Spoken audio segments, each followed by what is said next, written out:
So, Mark, I hate to start this one off on a somber tone, but do you remember the first time you ever experienced true loss? Uh, I mean, this may not be lost, but I remember one time, like before we went fishing, I accidentally dislodged a bungee cord from our truck, and it proceeded to hit me right between the nuts. That's right up there, man. Yeah. That's pretty bad. Yeah. Yeah, I recall a time where I felt a similar pain, where my brother and I had been jumping around the living room from furniture to furniture, cushion to cushion, because there was an agreement and knowledge that the floor was in fact not the floor, but lava. Oh. And Yes. my brother, while trying to jump from the love seat to the main couch so that he could exit the living room, he didn't make it. Didn't make it. Oh, that's too Still bad. hurts to this day. Just gave you the Terminator thumb and just went down to the... Just went Yeah. right down. Right down. Ooh, Yeah. That's got to be tough to see your sibling literally melting before your eyes, which unfortunately actually happened to this brother and sister who were like at Yellowstone, and they went outside of the signs that were posted like, hey, clearly dangerous boiling water, do not go in these things. Yeah. Yeah, I know, really uplifting start to this one. But Yeah, I heard about that too. It's like, so like, why do we just avoid the signs are there for a reason. It's not hot water. No. It is death. It is Yeah. death just boiling to the surface, and you're not supposed to be in there. Yeah. No. And isn't that how the movie Volcano started? Literally people going into a hot spring that's like, don't go here. Too hot. I mean, I feel like that's how a lot of like 90s movies began, where it's like, hey, clear red flags. And they're like, you know what? No, I'm going to get naked and take a shower, and let's do this. I mean, I mean, if you're going to go out, really, like, is there a better way than naked and having a good time? I don't know. I mean, that's how Raphael went out. Netflix can't get away with people being naked with like that PG rating, though, unfortunately, No, which is how Joe and I are obviously talking here about the Floor is Lava program from Netflix, which Joe, when we were trying to make sense of those early COVID days, as we've talked about on this program several times, in the very beginning of COVID, I remember there was a few things kind of going on. Obviously, the whole pandemic thing that no one needs really an update on that, but there was Tiger King. And then there was Floor is Lava. Yeah. Which was a nice like cool down if you just binge Tiger King and finish it in a day and like, wow, I need space. The Floor is Lava was there waiting for you. Which it was one of the strangest things. It was like, you know what? Yeah, the world's kind of going to shit, and we've got Tiger King, and now we've got this game that we all kind of played as kids, but it's adapted into a format for adults. You know? Which is just fantastic, because this is, like, I'd like to say this is how, like, this has happened when you give millennials, like, money, and now that they have it when they're adults, what do? They make Nickelodeon-themed bar menus that look exactly like the 90s cartoons, and then we make game shows about the floor being lava, because they remind us of the better times. Yes, and those of you may not think 2020 was indeed better times, but on June 19th of 2020, that's when this show first premiered. And I remember, Joe, that like even though the stuff that they were showing in the previews, I was like, yeah, this is interesting to me. Yeah. But then when I found out there was actually a host of the show, I had never once heard the name Rutledge Wood once in my life. Were you familiar with him at all? I absolutely was. I sadly believe the man is cursed, because it just seems like he will get a good thing going, or at least the concept is really good. Because I think pretty sure like American Barbecue Showdown, he gets after this is premiered. I think that's newer than The Floor is Lava. He only made it a season on that before he and Lyric, I can't remember her last name. She's on she's on like a sitcom about being a teacher, and I haven't watched that show because I just don't need to be reminded of the daily trauma. So I just move on and I laugh in my own way. But anyway, they got replaced with another host, so he's only there. But I knew him all the way back from the History Channel Top Gear days. This is, of course, like you've got like main Top Gear in the UK with our big three of Clarkson, Hamden, May, and we're really starting to see that spin off into like Top Gear Australia, Top Gear China, and the first attempt at Top Gear America with him, Tanner Faust, and honestly, Adam Ferrara. That doesn't sound right. Adam something, but I remember him from that, and he's kind of had like a lot of car gigs because that's kind of where he is. NASCAR was his go-to. I think he hosted a few different NASCAR, not events, but like basically like NASCAR talk show-esque things. And then he went on to another Netflix title in 2018 called Hyperdrive, which I loved Hyperdrive. If you have not given that a chance, that season is still on there. Basically, imagine they've turned the Fast and the Furious into a game show, into a driving competition, and he's one of the hosts there too. So he's a guy where I generally enjoy Rutledge Wood whenever he's on something, but every time I see him, I'm like, man, this isn't going to last. The dude's just got a bad curse about him, and I don't get it because I think he's entertaining. What about you? I personally, I had, like I said, never once seen him before this. I mean, Joe, I think I grew up around just show cars and stuff way too much, so that whole genre just doesn't really appeal to me much anymore. I smelled far more exhaust than I needed to before I was even 10 years old. So, yeah, so I'd never once seen the guy, but once I did see him, though, for the majority of like the first season of Floor is Lava, you don't really see him a whole lot because he's like a voice in the sky, you know. Obviously, he's a very positive voice, and he's saying, you know, endless puns upon puns, which, you know, the older you get, the more you get in that dad territory you like. Yeah. But he's the kind of hipster that isn't going to pretend he likes IPAs. I feel like, you know, yeah, which is appreciated. Yeah, he's just the right kind of hipster, which I think makes him so endearing. So I dig the guy. He's pretty awesome.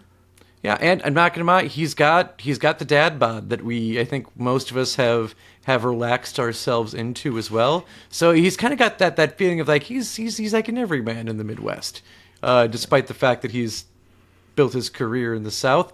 But he's got that feeling of like, you know, if Rutledge can do it, so can I. And it's endearing for us common folk. But while we've looked at a little bit of his past, I think let's focus on still the past, as sadly the Floor is Lava isn't still going. This made it 3 seasons, about 20 episodes on Netflix, with some format changes when we hit season 3, because seasons 1 or 2, the competition works pretty much the same. A long time ago, at an unused IKEA in Burbank, California.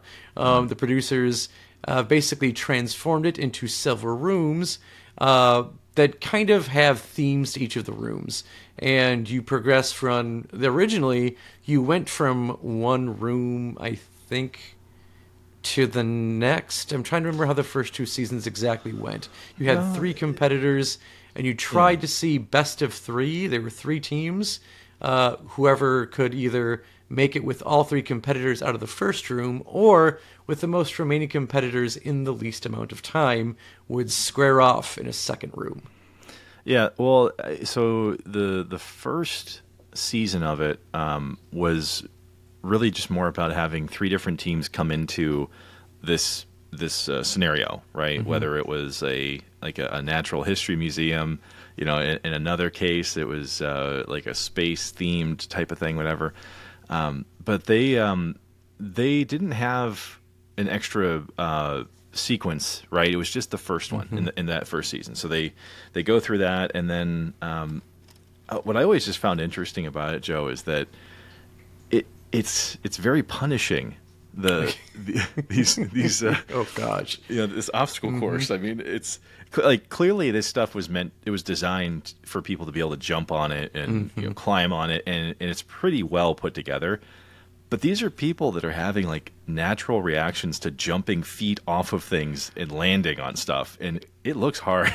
It does, because that's the thing. It's deceptive, because I feel like it does this perfect job of taking your living room but applying your childish imagination to it. so that like the objects that are like, above the lava are like, from one piece of furniture to the next, or someone threw some cushions down on the floor so you could make it. And these things are, I feel like, are 4 to 5 feet apart. You do get some fun stuff where like you do have to traverse stuff on a wall. We've got some ropes from ceilings that you can swing across to make things a little more interesting.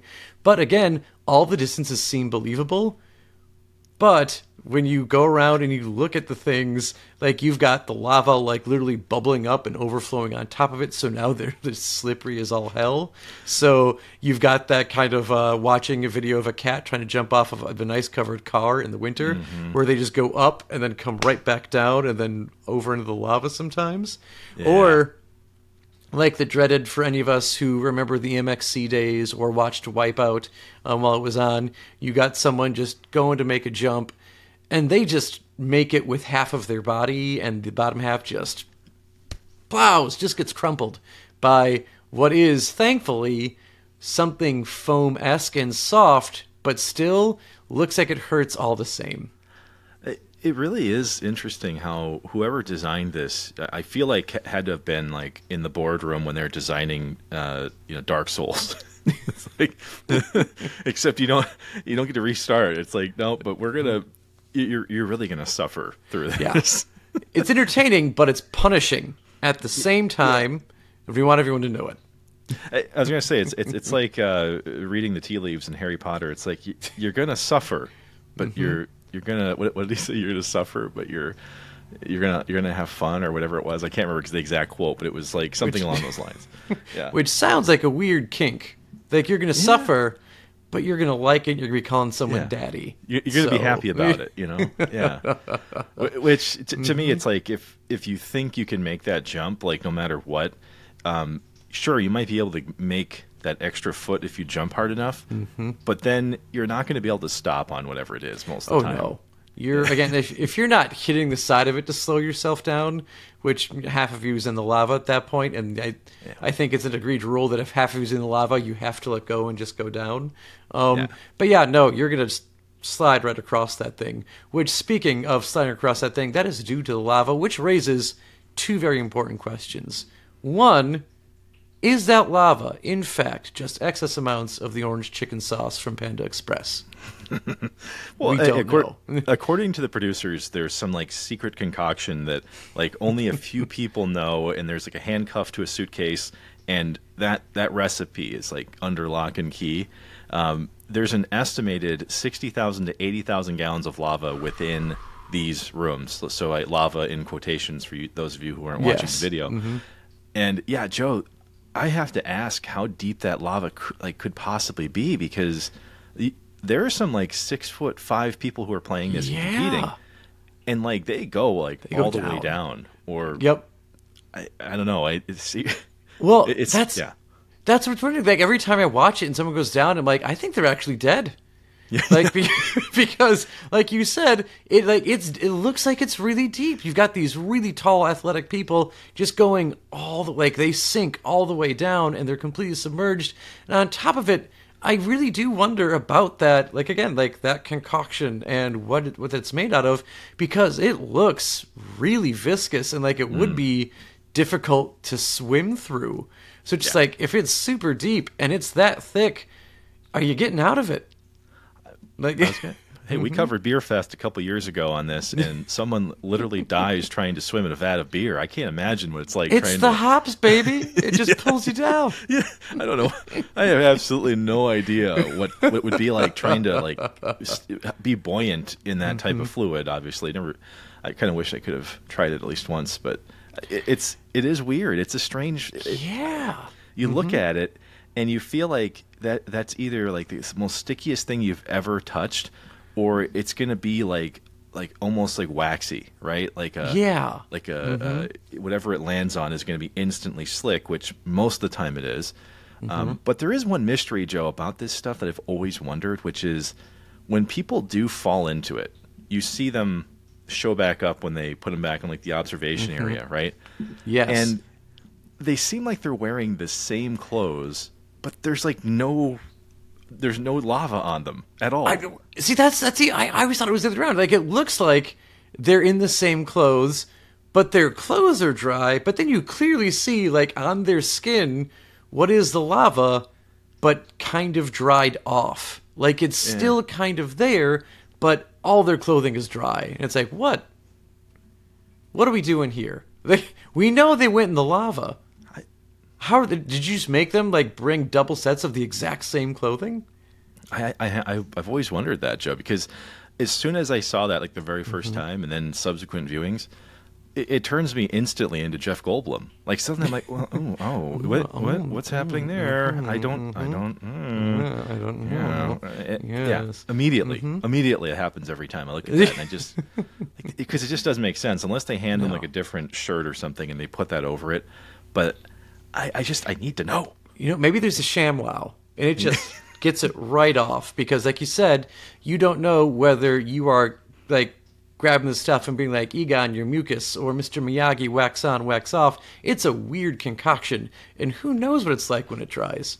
But things that we do know is that, like you said, while there's this lava everywhere, it's kind of got this theme of this natural history museum, and each each floor, but that's not right. Each room represents a different room in the museum that is inexplicably just filling up with lava. And you kind of have to wonder, like, not even wonder, I think it's like kind of flat out said, they do get inspiration from, like, Uncharted, and this idea of difficult traversing through the room. There's lots of, like, shimming across ledges, and this adventure aspect of what's going on.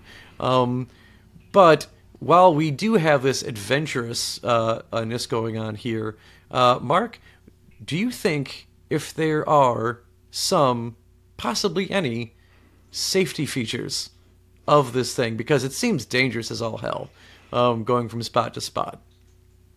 I mean, for safety features, I would have to imagine that this stuff is actually, like, much softer than it appears. But but then there was one of these episodes where one of the kids like jumps down and, like, loses his glasses in the lava, and when he hits that pad, dude, the glasses just shoot right off. They land in the lava, and, like, he hits pretty hard, and so. But then you see other people traverse the same, you know, the same obstacles later, and I really think that the impact isn't the worst part of it. I think it's just more of the fact that they don't know how hard these surfaces are. So when they do land on them, you know, admittedly, they probably just don't know how to judge it. And so, like, from a safety standpoint, like, I don't think the stuff they're actually hitting is, like, a hard surface. Otherwise, these people would be, like, showing bruises and stuff. Oh gosh, yeah. In the next segment. Absolutely. The only thing, like, the thing that I always think of is I remember, like, growing up in the greater Wisconsin Dells area, heading to Noah's Ark, and there was, like, this submarine, like, kiddie pool area, and there was, like, this foam that was both soft yet very firm, like a lover, Mark. and you could embrace it, you could grip it, you could really go into the haunches or the love handles that were this aqua area. And I assume that most things in this area, whether you are in one part of the museum or it seems to go into, like, a child's bedroom or playroom in later seasons, it's a pretty varied building. So, Mark, in the many floors and many possible courses, do you have a favorite? I do. I kind of called this one colloquially the pirate room, where they have, when they start off, there's this covered crate right near the entrance, right? There's a white sheet over it. And, like, everybody that went through this, for the exception of maybe, I think, 2 people, did, like, a leap of faith into this crate. And they didn't even realize that it was going to fall in. And so like, these people jump in and they just disappear. And then they're like, you know, the other contestants are looking at going like, whoa, where'd they go? Where'd they go? And then they, like, pop out of it. But the thing that was interesting about this quote unquote pirate room is that the sequence to go through it, I think this was technically season 2, because after season 1, you actually need to get, like, exit passes to leave the area, right? You couldn't just get to the end. You had to actually get the little disc with the light up thing. There were certain parts about this room that were just diabolical. Good Lord, forgetting words. outside of the spot. One of them was where there's these little flexible poles that kind of go up the side of the room, and it's fine when it starts out. You can kind of shimmy across it, but then it forms an X at the center, and so almost everybody that tries to go through it, for the exception of like 2 people, like get to the center, and then they just start to slowly, lose their arm strength, and they just kind of hang, and they're like, I don't know how to get past this. Yeah. But the worst part about it was, it doesn't matter where you go on that map. On the other side of it, there's this record player that spins the entire time. Yes. And the jump from the record player to this like covered crate area, again, there's no way to judge how you're going to get there. Like, there's just no way. And so, like, I feel like it had one of the higher like failure rates of the entire thing, because otherwise it just didn't make sense. But how about you? No, I was always a sucker for the Egyptian themed one. You had like a sarcophagus that would open up, and I think it would help reveal. Because I think this was a season 1, maybe still in season 2 room. I don't know if it made it to season 2, but like you'd open a sarcophagus, which would have something in it, which would then make another path along a different part of the room easier, more accessible. But the part that was always just vexing to me was the pyramid in this room. Oh, because yeah, by all means, it looks like it should be easy, because it's not. You're thinking like, oh, maybe it's like, the Egyptian pyramid where it's like relatively smooth going there, but it looks like they're like a series of really, really small steps. They're small enough where like there's no way any adult, or even honestly most small children, like you've got to be an infant to really be able to get your foot comfortably like on a side and use them as steps. They're too small for that. But I would always assume it's still something to give you a grip. But anytime anyone spent any real amount of time on that pyramid, they always just ended up sliding down. No one... Yeah. I mean, people rarely made it off that thing to the point where they could either like slide a little bit and then launch themselves, or just get a good enough footing to go anywhere. The pyramid seemingly was like this false sense of hope that always just seemed to sink people. So that one was just always the thing. Just because, again, it's again like the whole Uncharted ideas, having this old civilization around. It was just fun for me. But more fun about this is just that this is a very family-friendly like atmosphere that this has here. Again, because it's kind of like this childhood game that a lot of people played for like, well, again, like I said, this is like a millennial joy thing, but I'm sure the floor has been lava for several generations. So it has that family-friendly thing where you've got like people who call themselves the campers, or you've got like there's some gymnasts hanging out, some pro athletes here and there. It does have this more family and actual version of MXC. We don't have, the meatpacking industry versus stand-up comedians. It is this very much like just like families or friend groups going against each other. So I'm sorry, but Joe, I'm trying to think of like, you're talking how far back Floor is Lava could go, and I'm like, they probably weren't playing it in the Great Depression. Probably not. That's the hoop and the stick, right? That's what they got in the Great Depression. It's like, hey, we don't have couch cushions. We can't jump on that. Hey, we've got a couple old cans of food that we could jump to. But we're going to eat them. But to your point, yes, Joe, like the contestants that were on this, it does kind of defy what feels like standard reality rules where people have rivalries and there's arguments, and I mean, you can tell that some of the there's like, obviously family members, coworkers, there's like you mentioned, there's like the triplets that were comedians, and they don't get anywhere. They're way too short. Short kings, they just can't grab on stuff. But to that point, like occasionally people get frustrated with each other just because I think they know each other well enough, and it's like, you're doing what you do, but ultimately, though, that's I think what makes it so accessible to me, was that none of these people are paid actors. They're probably just folks that are local to Burbank or nearby, and they put them in these situations. So like when someone does fall into the lava, it's this like over embellished, and they're like reaching out, and it's just absolutely ridiculous, over the top game show fun, which is why I love it so much. I was gonna say, whenever they go down, it is that. that very much like there's like that idea. It's like no one here is allowed to have really gone to acting school, despite the fact that I think in the last season they do have someone who was actually on a Netflix show competed in the show. That's right. Yeah. But by and large, it's like when you go down, just make it cheesy, make it fun, make it obnoxious. Just really enjoy the experience that is this. And like you said, it is such a great game show vibe. I know, like, as someone who, I'm not going to say game show aficionado, but, like, I grew up watching game shows, especially you get, Legends of the Lost Temple, like, growing up on Nickelodeon. Don't you put any shame on Legends of the Hidden Temple. That temple Thank you. Hidden Temple, not Lost Temple. Yes. Like, Legends of the Hidden Temple. And these, like, competition game shows that were just so much fun to watch. And I feel like it's both, like, a great callback to it, and kind of an attempt to see if any that style of entertainment has any gas left in the tank after, we did leave the car by the side of the road for several years.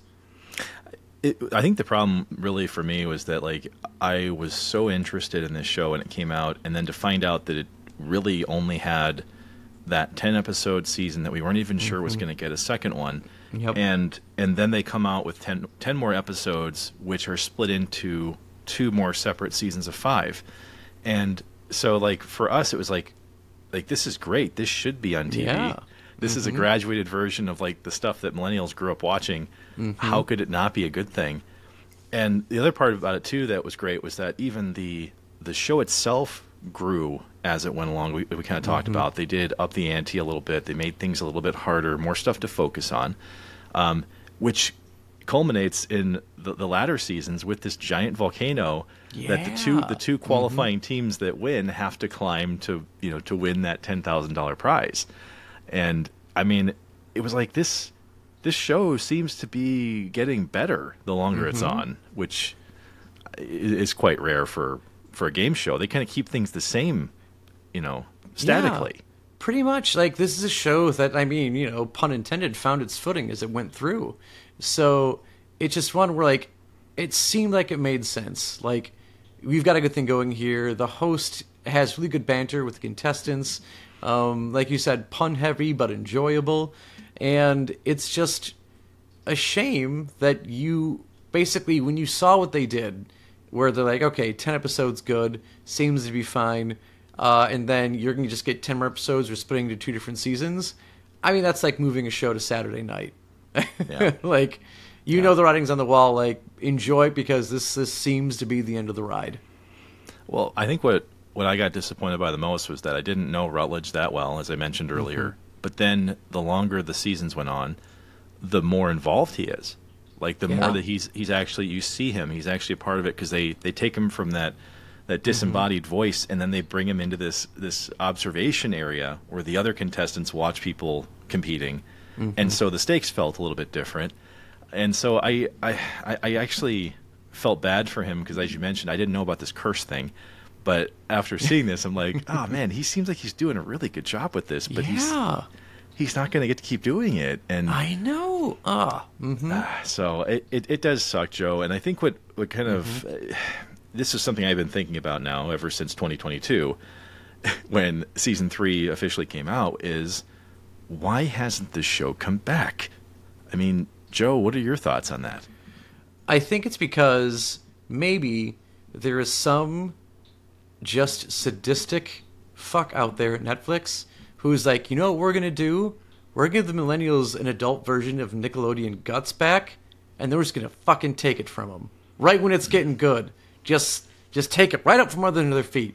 Because I don't get it. Like, it was different. It was fun. Netflix right now seems to be, as far as, like, original content, we do get, like, plenty of shows and movies coming out, but the shows are mostly dramas, a few comedies here and there. They're trying to bring back, basically, Pimp My Ride is on this season, which is fun. I do like that show. That one's fun, too.